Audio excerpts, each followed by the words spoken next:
Welcome, everyone. Let's bring our palms together at our heart. And as you can hear from my voice, I am pretty sick. So we're going to take in 3 breaths together. Take a breath in through the nose as you inhale, and take a breath out. And then 2 more times. And as you breathe in, go from the lowest part of your belly and expand your belly on an inhalation. So let your belly expand. And then take a breath out. And then 1 more. Biggest inhale yet. Breathe in. And breathe out. Bow your head to your heart. And then release your hands down. And you open up your eyes. And welcome to our Astro Yoga chat. I am Kate. And I'm Natalie. Hi. Yes, Kate. So actually, we had a little break because you were traveling. You were here in Vienna and then you got sick. So actually, we would have arrived at house 5, which is creativity and children. But I would suggest, that we skip house 5 just for 1 week.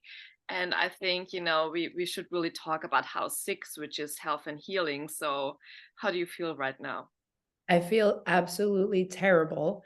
And I think that that is a great, though, conversation for us to have, is to talk about health and healing, because, I want to bring in as much reinforcement to my mind, so my mind can hear this positive conversation about healing. So that way my body can follow my mind. So, yes, I think it's a great idea. Cool, good.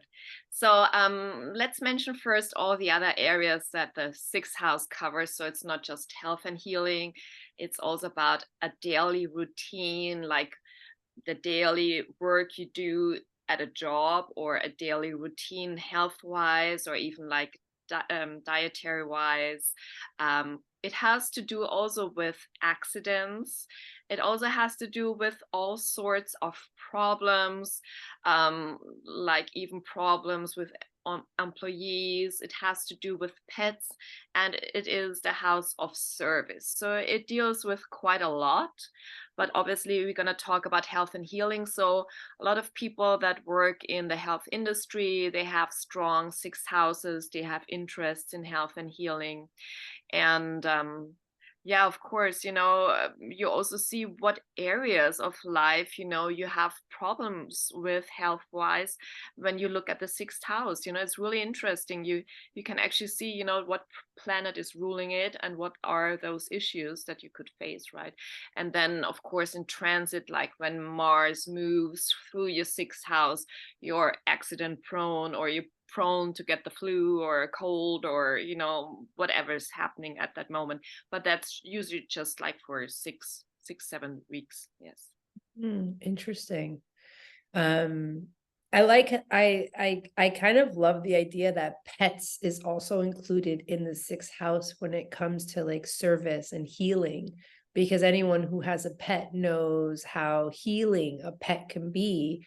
And especially just like the amount of love that comes out of your own heart from whenever you're taking care of your pet. And we are totally of service to our pets because we have Right. domesticated them, right? So like they can't go out and forage for their own food. But I think that's very interesting that pets is also part of the sixth house. So, Kate, what did you experience, within the last 10 days? Like, what was coming up while you were being sick, and how can we link it to yoga right now? Sure.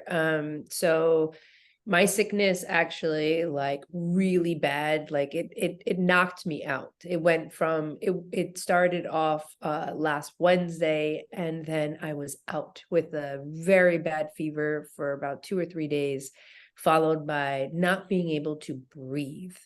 And I I with my yoga practice, thank goodness for my yoga practice. For one, the sense of breath, of being able to find, not allowing my mind to get too far ahead, because my mind started to get scared. Obviously, you can't breathe, so the mind now is in a tense state.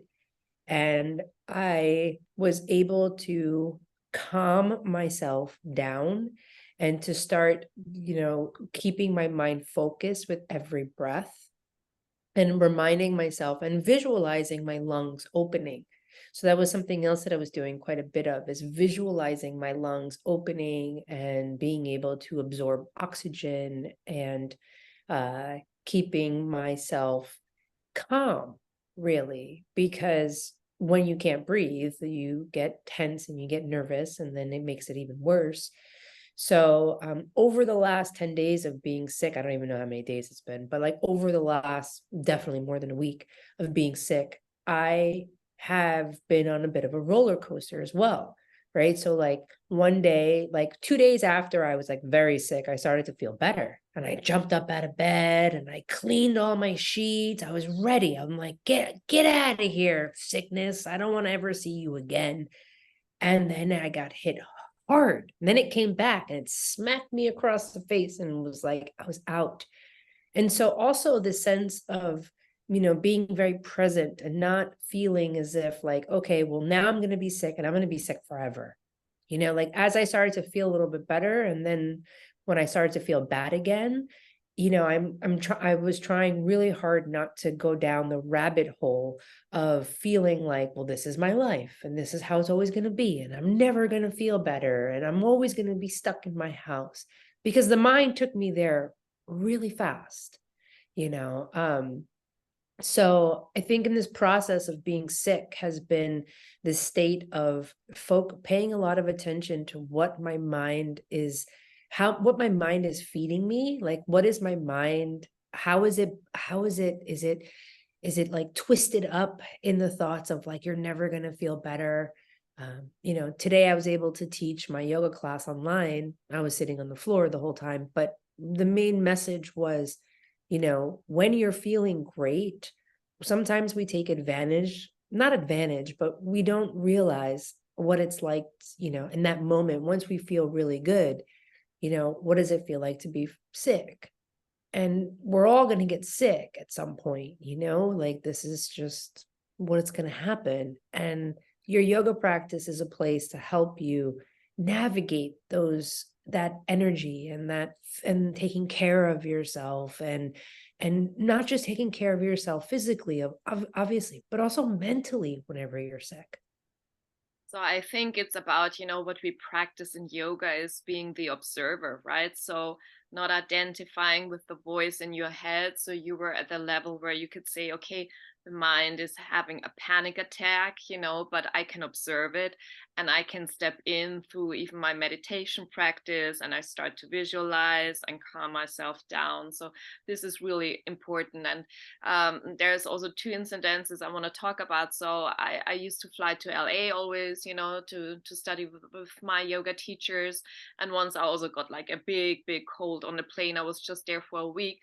And all I could do in class was like child's pose, try down dog, no, child's pose, And one of my teachers, Jean Hallemans, she said, like, being a yogi and taking yoga class is not about doing the poses. It's about actually knowing what your body needs and what it can do. And if all you can do is child's pose and you honor this, then you're doing yoga, So it's not about pushing harder or wanting to be in a different place where you are. I think this is so important. And the other story was like, during the COVID time, I usually have like more, because I'm a Leo rising, I have like more like joint issues and stuff, like with, the skeleton going on. So I had like neck stuff for 6 months, then I had hip pain for 6 months. And I was always like freaking out too for months and months, and I couldn't get it fixed. And there was always a point then I was like, okay, so if I have to live with this pain forever, I mean, I can, it's not going to be so much fun, but okay. And always at that point where I was like, okay, I'm going to accept it, I'm going to relax into it, and yeah, life goes on. Within a few weeks, it was gone. And the second time with the hip, I realized it already. I was like, okay, so I have to get myself to that mental place of acceptance Mm. and letting it go. And as long as you're afraid of it, it's going to stay because you're feeding it. Yeah. So, and that's also, I think, what you did, when your mind said, okay, it's going to get really scary now. I want to freak out, you also were able to calm that down. Yep. Because healing isn't going to happen through force. No. Healing isn't going to happen because you expect it to, or, okay, it's time. It's time. It's been X amount of days. Like, that's it. No more. And it's very different. It's the healing process is being very present and doing what you can, doing what you can. Like, for the first 3 days of me being sick, I definitely was eating a little bit, but it was a very little bit. But coconut water was my savior. Coconut water. And normally I don't have coconut water in the house, but it was one of those things where my body was like, give me coconut water. I said, okay. And, I had coconut waters, here. I mean, there was, anyway. And I was able to just drink coconut water. And then every day it's something a little bit different. It's like, okay, like my body is not wanting certain things, like certain types of foods, and I'm listening to that. My mind doesn't really want too much distraction. So, like, being on my phone is not necessarily a good thing. So I'm focusing on that. Like, okay, that doesn't feel good to be on the phone and to just like look at social media or whatever. So I'm like, okay, let me let that go. And doing what I can. Like, I'm at my desk. A couple days ago, I was at my desk for the first time. And I do anything? Not really. I did like one little video to tell everybody I was alive, but that was all I could do. And instead of being, thinking to myself, but I need to get better. I need to be better right now. That type of communication healing doesn't happen through force. So healing will happen through, being like very patient and compassionate and kind and listening. And this is what yoga teaches. This is what yoga teaches us. It's not forcing something, just like you don't want to force your body in a posture. You can't really force your mind. You gotta like, you can't force yourself. You gotta just take And it easy. as for the part of the sixth house that is the daily routine, it's like, it's not about taking a vinyasa flow class every day. It's like, maybe it's doing a bridge pose or a supported bridge pose in the evening, to help your stomach to stretch out or whatever. I mean, I have like my daily meditation practice, but I also realize that I sit down. I always take the time to sit down, but things are different every day. So it's like, your asana practice is different, so you still have to be open what's going on. You take time for your daily routine, but then you still have to be flexible and in the moment what's going on. Yeah. That's such a beautiful reminder, because I think we get caught up on like what rituals look like or what we think that health should look like. And then we say, well, we have to do it like this. If we don't do that 1 hour vinyasa class at this hot power class or whatever it is, it doesn't matter. Or if I don't do my meditation, or if I don't do this, if I don't make my green juice, then I'm gonna fail. And it's like, no, I think it's more of opening yourself up to the internal communication with your body, your mind, your heart, and your soul, and giving and feeding yourself what you need in that moment. And especially, like we're both two people who are very interested in health, like in our horoscope, of course, I have the moon in Virgo and your rising is in Virgo. So only that already tells us, there's a big interest here. But then you really have to say, okay, I'm not going to be obsessed about this, so I'm not going to stress myself, what do I need? And for me, having been a dancer all my life too, it's like, when I'm really tired, no, I can stay home and I give my body some rest, because the body needs it. And then I'm going to take a class a different day, So it's like before my yoga journey, I would have pushed myself through and through. And sometimes you have to do this, when you have to teach a bunch of classes and you're tired and exhausted and whatever, you have to follow through. But sometimes when you can, honor your body, like it's A friend of mine once had a book. It was like, life is like a battery, but the battery cannot be recharged. So you have that amount of energy. So you really have to household with it, like, do you really like give it out, the first 30, 40 years?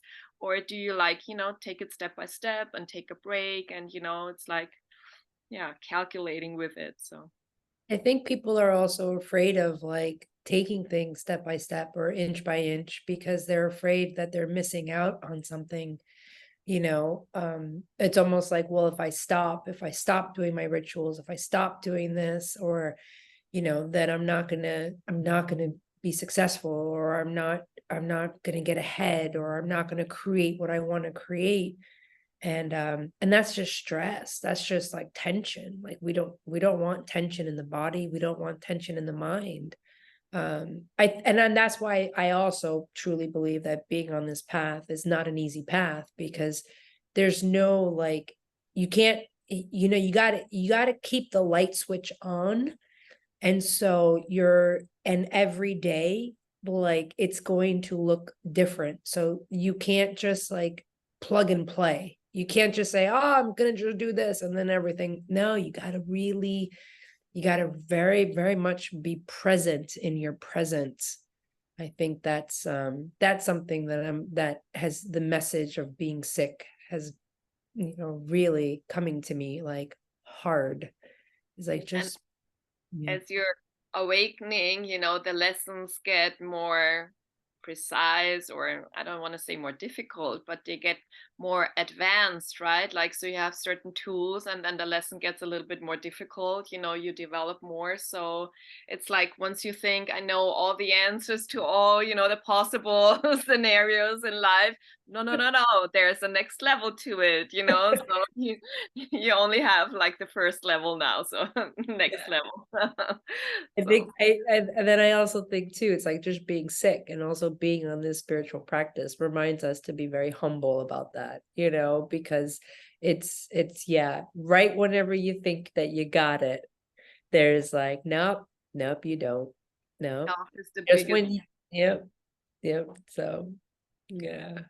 I think that's a wonderful note to finish with, like being grateful. And yeah, I really can recommend counting your blessings every day, having a grateful heart. It's really the most important thing. And health is on the top number. Definitely. Definitely. So, okay, cool. Let's bring our palms together at our amazing heart and close your eyes. And yogis love the number 3. So let's just think of 3 things that we're grateful for today.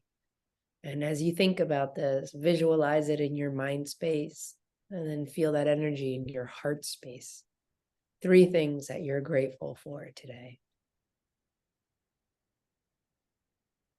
And take a deep breath in through your nose and a long breath out. Bow your head towards your heart, and then lift up your head and open up your eyes. Thank you, everyone. Namaste.